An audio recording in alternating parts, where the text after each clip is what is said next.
Bienvenue à cette formation ISO 14001 Développement durable pour le secondaire 5 du Collège Sainte-Anne. Je m'appelle Michel Tremblay. Les objectifs de la formation. D'où vient ISO 14001 Développement durable? Qu'est-ce qu'ISO 14001 Développement durable? La politique environnementale, vos priorités et implications et ce qui est important à appliquer. D'où vient ISO 14001? Voici un petit clip vidéo pour vous montrer d'où viennent ces trois lettres ISO.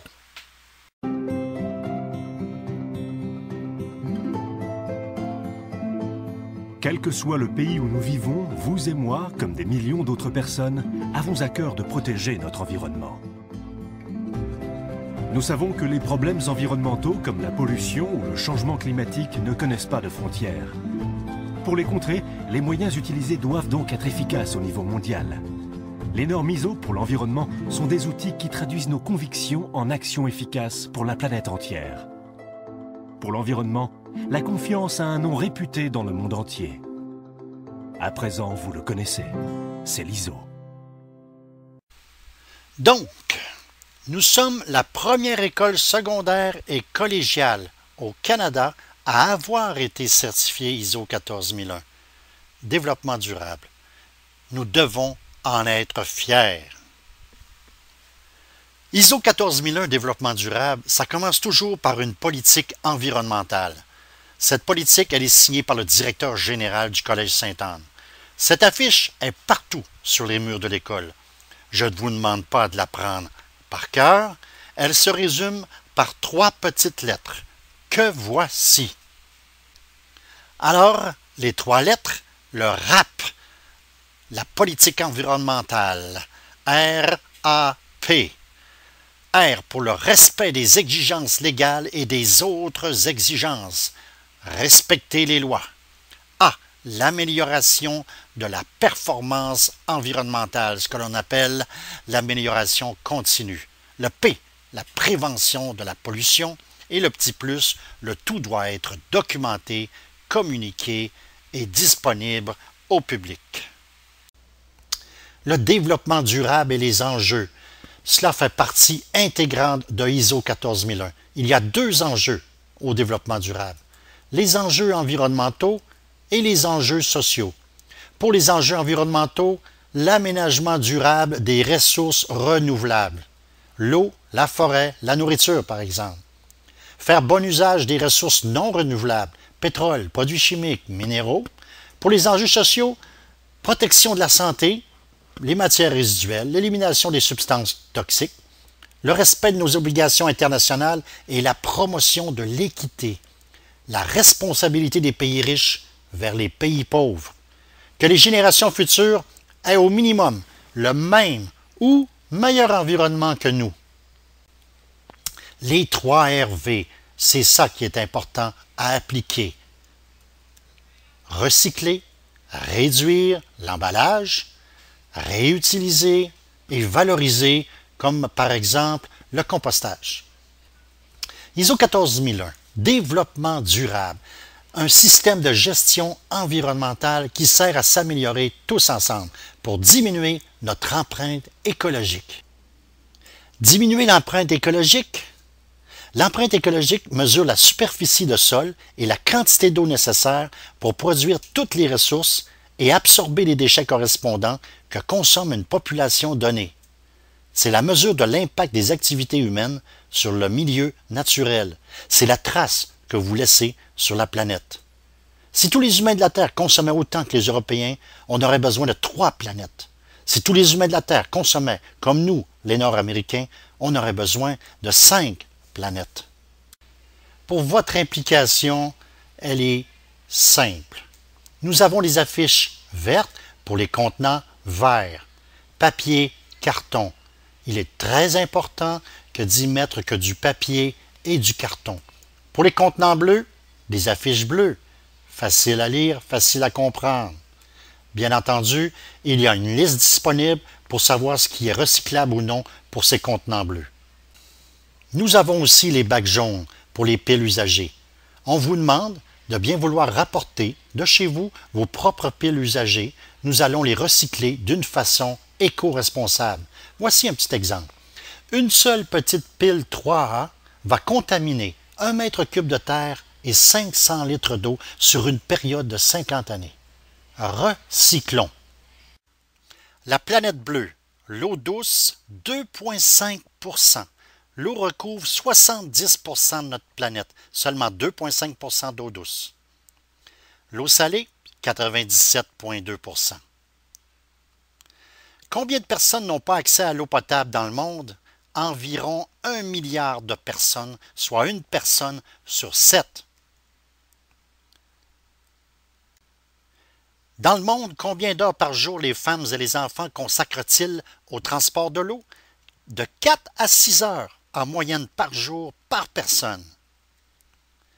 La qualité de l'eau, les causes de la contamination de l'eau.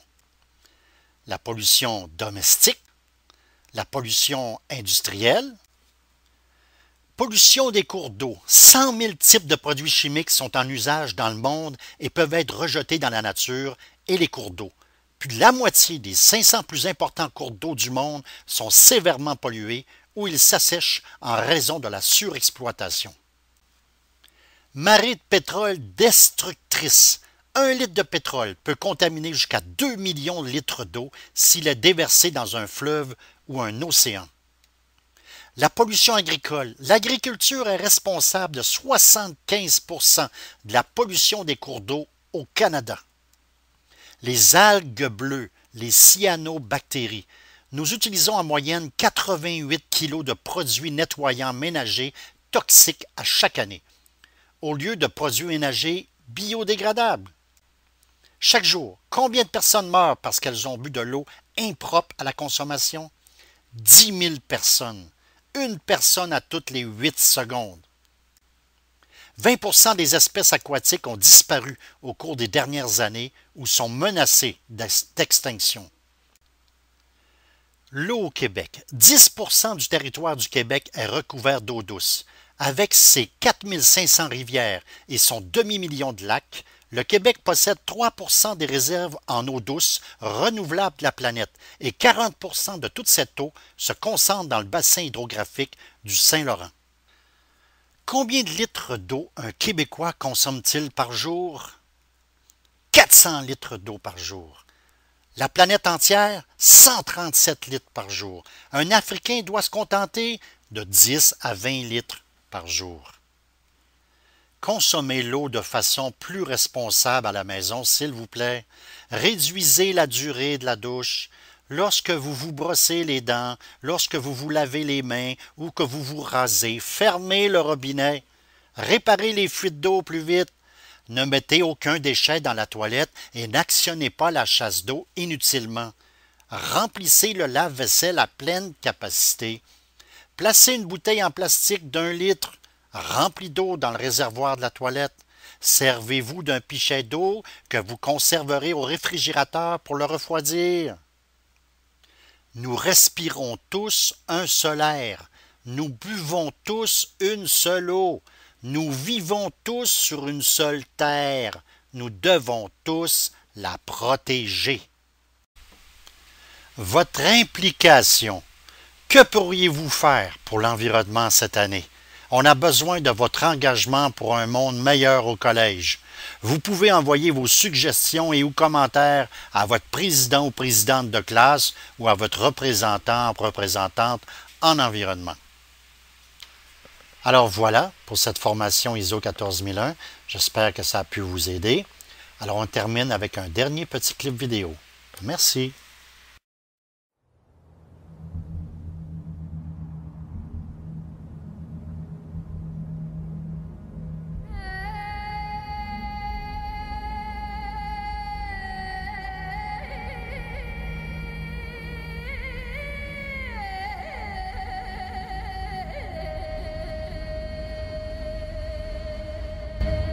La vie, ce miracle dans l'univers, est arrivé il y a presque 4 milliards d'années.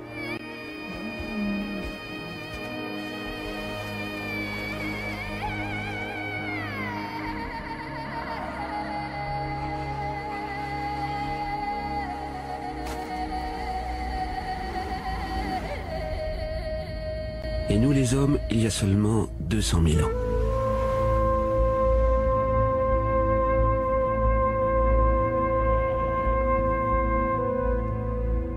Et pourtant, nous avons réussi à bouleverser cet équilibre.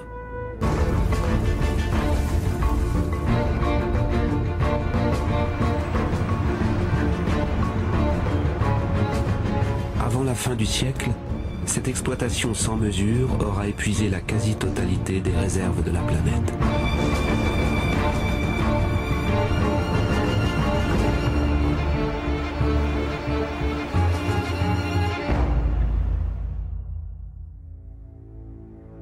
Contempler ce qu'il nous reste peut nous aider à accepter ce nouveau défi et nous convaincre. Tout ce que tu vois n'est pas seulement un paysage.